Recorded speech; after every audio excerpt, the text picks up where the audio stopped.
So much news going on with the Oregon football team, so little time. Going to be difficult for me to get you all of this information here on the Oregon Football Report. I am your host, Will Ortner, but just because it's difficult doesn't mean that I'm going to not be able to, because this is the Oregon Football Report, where we keep you up to date with everything that is going on with the Oregon Ducks football team, and I promise that we're going to get you all the information that you need to know and be pretty darn entertaining while we do it. On today's show, we're going to be talking about the latest transfer portal news for the Oregon football team. They ended up having a slew of commitments go down over the weekend, and actually at the time of recording this video, we had another commitment that just happened, so we'll get into that here in just a moment. Of course, we're going to talk about Jordan Seaton. Unfortunately, he is not the guy who just committed to the Oregon Ducks. He was over at LSU on Sunday night. There was a scheduled dinner on Monday night. Seaton was supposed to be in Eugene on Monday night. Where is Seaton going to be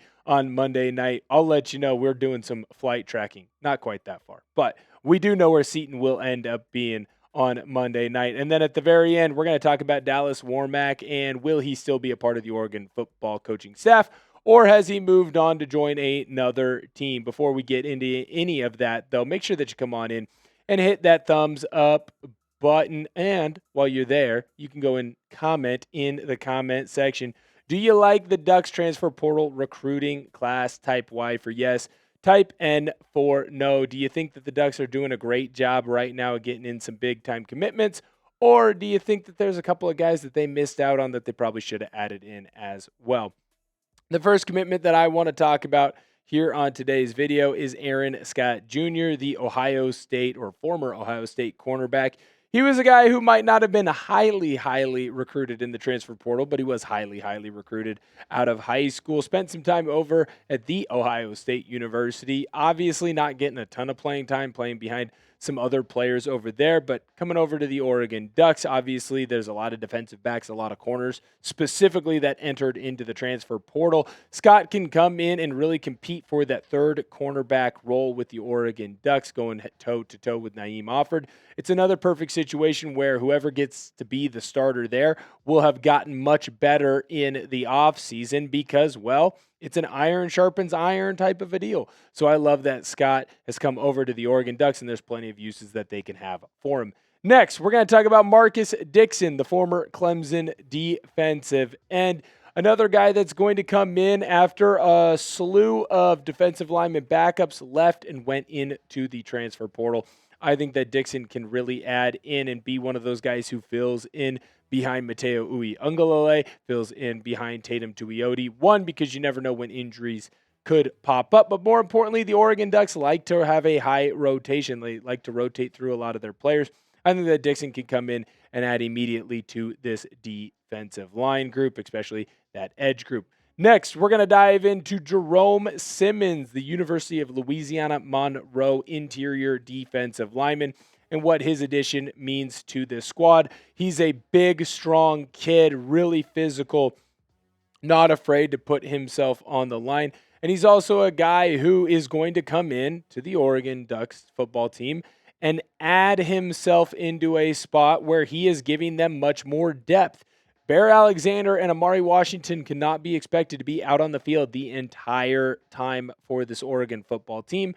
And Simmons can come in, learn from both Washington and Alexander, two guys who had stellar years last year, play and perform in a little bit of a backup role, and then who knows? The sky is the limit. You can never have too many interior defensive linemen or too many interior offensive linemen because that's just a position group where guys get beat up all the time. Simmons is a great addition there. Next, we got to talk about the edge rusher linebacker type there with Bleu Dantzler. A little bit more of a stand-up type of a guy. Originally was at Oregon State, so he's not having to travel all too far. Didn't see a ton of action over at Oregon State, but again, it's another player that can come in and grow with the Oregon Ducks. Just because a player didn't have a ton of success at their previous stop does not mean that Dan Lanning can't get the most out of them down in Eugene, and I do think that this could be one of those types of situations.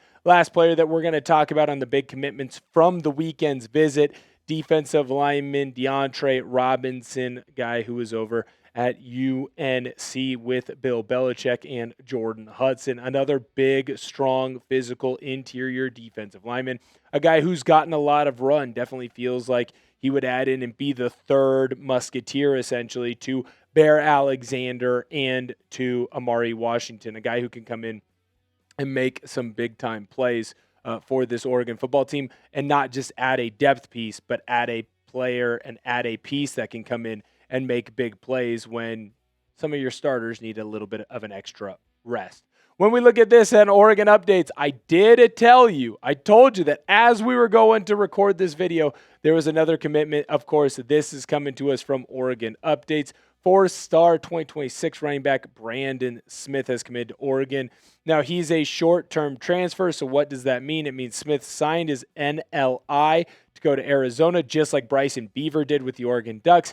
Didn't like what was going on and immediately put himself into the transfer portal. Obviously, Beaver did that after Dylan Raiola and Dante Moore both announced that they would be in Eugene in 2026. Smith decided to come on over to the Oregon Ducks. I think that is another great piece to add in Eugene, and what I think is most important is that it's another young running back that can come in, fit, and grow and turn into a really great Oregon Duck down the line. Which new Duck will have the most success down in Eugene? Let me know down below in the comment section. It could be anyone that we talked about in the video today, or it could be someone that we've talked about already in a couple of our other transfer portal videos. Let us know down below in the comment section. Now, we're moving on to our second story from today, and this, of course, is about Jordan Seaton, the fantastic offensive tackle from Colorado. And Seaton has moved himself into the position of being the number one offensive tackle in the transfer portal. He went and visited LSU Sunday, and it makes a ton of sense, right? Seaton is a fantastic player. He has a high PFF grade, doesn't give up a lot of sacks. He's very athletic, going to be a guy who plays at the next level, and he moves really well for a player who is as big as he is. He's not afraid to take it to opposing defensive linemen. There's a reason why everyone wants him in the portal. You can see here he really seemed to be enjoying himself over at LSU with Lane Kiffin down in the lights in Death Valley. Sorry to Clemson. There's two Death Valley. Whatever. Death Valley's in Baton Rouge. I'll just say that. So this is coming to us from Matt Moscana, and I hope I pronounced his name correctly, but he's essentially on Locked On LSU. Now, Seaton was in LSU, and there were multiple reports, obviously, that he was expected to be in Oregon on Monday, and LSU was trying to do everything that they possibly could to make sure that Seaton didn't leave Louisiana. Now, that makes a ton of sense, right? If you can keep the guy in the building, then he'll end up committing to your team, and now you've got him on the squad. I think Mark Cuban did something like that back in the day with DeAndre Jordan. Make sure that he can't leave the building so he signs the contract. And so there was supposed to be a big dinner for Seaton on Monday. Now, what's important to note about LSU, and Moscana does a great job of doing that here, is that Tuesday is the last day to register for classes at LSU for the spring semester. So if Seaton wants to be on the spring ball roster at LSU, he needs to make sure that he's registered for classes on Tuesday. Now, it wouldn't shock me if maybe there was some work around there. It's LSU. It just means more in the SEC. But it is important to note that we still do kind of have to abide by the school rules and by the school schedule. So LSU and Lane Kiffin, they know that the quicker they can get Seaton signed, the better it's going to be for them in the long run. Well, at the University of Oregon, they want him to not make a decision until well after Tuesday because that's going to give Oregon more of an opportunity to sign Seaton.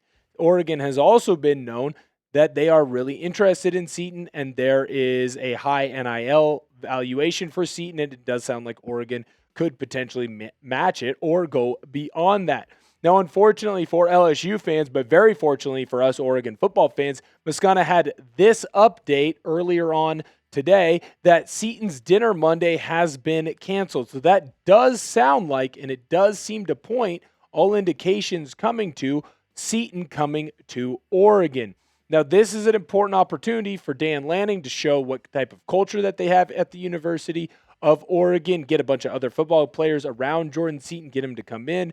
Otherwise, this Oregon football team will be running next year with a Fox Crater and a Janoris Wilson. That's not necessarily a bad thing, But I'll tell you right now, if I can get 3 really good offensive tackles battling for 2 positions, I feel really confident in who's going to be my 2 starting tackles. But more importantly, if there is an injury like we saw this year, a bunch of injuries ended up happening for that offensive line, you have capable backups that can step in.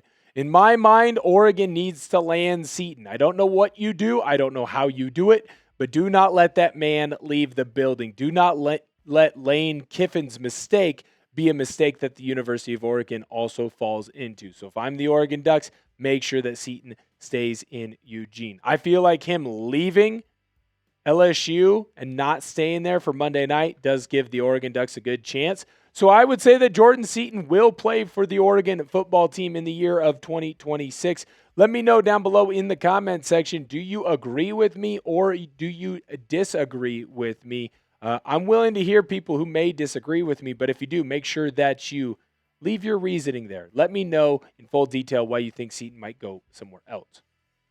Last story that we got to get into came to us from Pete Thamel over the weekend, and it sounds like Oregon analyst Dallas Warmack is going to take a job over at Kentucky as the assistant offensive line coach there. Now, obviously, Warmack, he had a couple of years over with the University of Oregon, some real good years on some really good offensive line teams. He was a great addition to this coaching staff because, one, he knew what it was like to be at Oregon as a player, but he also knew what this coaching staff really wanted out of its players, and he's really growing into be a person, in my opinion, that is going to be a really good offensive line coach throughout his career if that is what he wants to continue to do so. So I will say that I am excited for Dallas Warmack and that I hope that the best things do happen for him. And I hope that one day he'll end up coming back to Eugene being an offensive line coach or maybe even an offensive coordinator. He's a very smart offensive mind, and he's the type of person that you would like to have on your staff over in Eugene. So good for him. I am excited that he ended up landing that job and Will Stein brought him over with him. Thank you guys so much for tuning in to the video today. I can now take a deep, gigantic breath because I got all that information out to you as fast as possible, but also while being as entertaining as possible. Thank you guys so much for watching the video. Make sure that you hit that sub button. We got you updated, keeping you on track on anything that's happening with the Oregon football team throughout the offseason of college football. Thank you guys for viewing the video, and Sko Ducks!